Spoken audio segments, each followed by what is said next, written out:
Today, we will start our lesson with a thought. You have to tell me whose thought it is.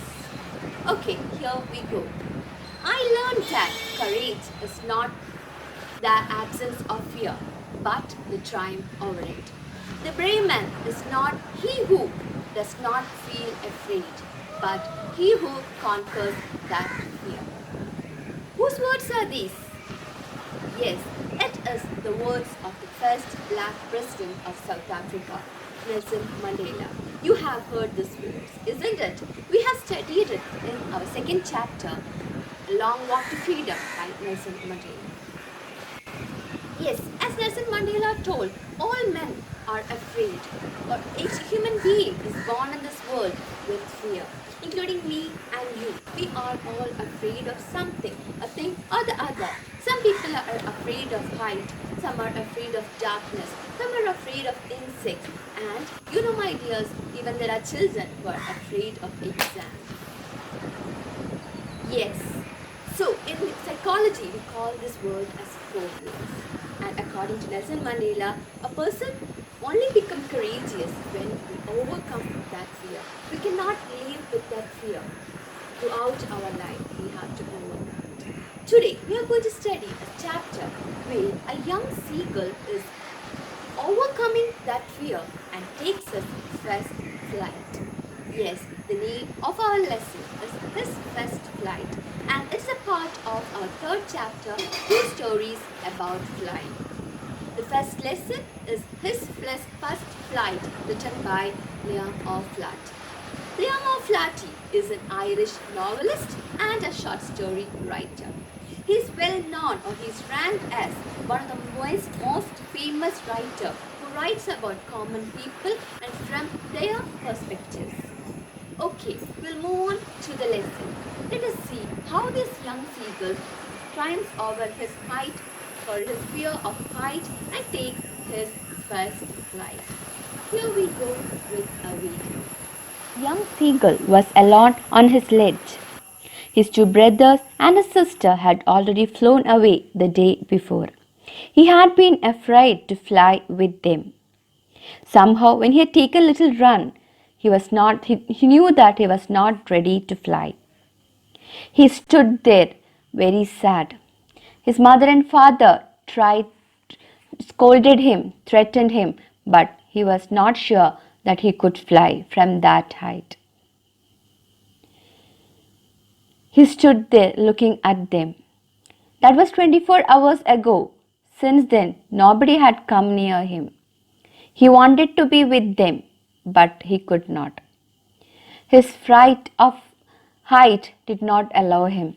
He saw his brother and his father and mother, how happily they were flying around. He could only watch them.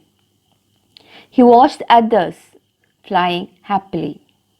The sun was now ascending the sky, blazing on his ledge that faced the south. He felt the heat because he had not eaten since the previous nightfall. He was hungry. He tried to eat a pebble, but that tasted awful. He wanted to be with them. He looked and watched. His brother taunted him with his coward eyes. He stood there looking at others. He stepped slowly out to the brink of the ledge, but he was afraid. He took a step back. The great expanse of sea stretched down beneath, and it was such a long way down, miles down. He felt certain that his wings would never support him. So he bent his head. He stood there on one leg with the other leg hidden under his wing. He closed his eyes. He thought that his parents would take notice of him. They'll bring food to him. But nothing of that sort happened. Nobody took notice of him.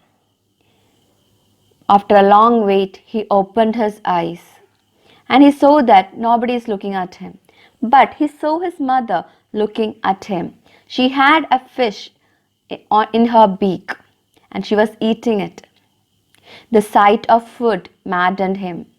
How he loved to tear food that away, scraping his beak now again to wet it. His eyes were covered with tears. Suddenly, he saw his mother was flying towards him. He was very happy. He was trying to get nearer to her as she flew across. But when she was just opposite, she halted, her wings motionless. He waited a moment in surprise, wondering why she did not. Then, maddened by hunger, he dived at the fish. With a loud scream, he fell outwards and downwards into space. Then a monstrous terror seized him, and his heart stood still. He could hear nothing, but it only lasted a minute. The next moment, he felt his wings spread outwards. The wind rushed against his breast feathers, then under his stomach, and against his wings. He could feel the tips of his wings cutting through air. He was not falling headlong now. He was soaring gradually downwards and outwards. He was no longer afraid. He just felt a bit dizzy. Then he flapped his wings once and he soared upwards and downwards.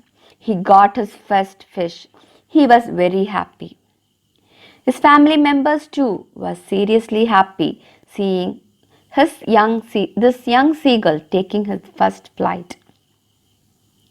Everyone gathered around him. Everyone congratulated him of what he has done. Then, because of the tiredness, he felt dizzy. He dropped his legs to stand on the green sea. His legs sank into it. He screamed with fright and attempted to rise again, flapping his wings. He was flapping his wings. He thought that he was sinking. He thought that he was dying. And he started to flap his wings and scream. He thought that his family members will come and help. But he was tired and weak with hunger, and he could not rise, exhausted by the strange exercise. His feet sank in the green sea, and then his belly touched it, and he sank no farther. He was floating on it, and around him his family was screaming, praising him and congratulating him. He had gained his self-confidence. He had made his first flight. Thank you. Okay, so yes, you have seen our young seagull overcoming his fear, how he conquers his fear, how he gathers his self-confidence, and with that self-confidence, how he makes his first flight. Yes, believe in yourself. Believe in yourself. Have a self-confidence with you. Should not be afraid of anything or anyone.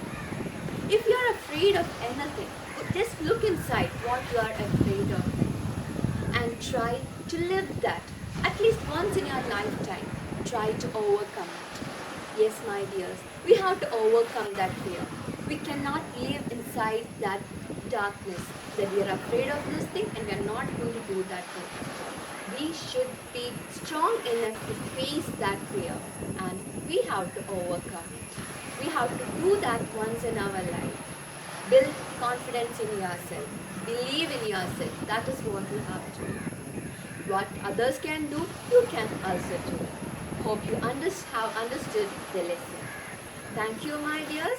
Stay safe and stay home, stay safe.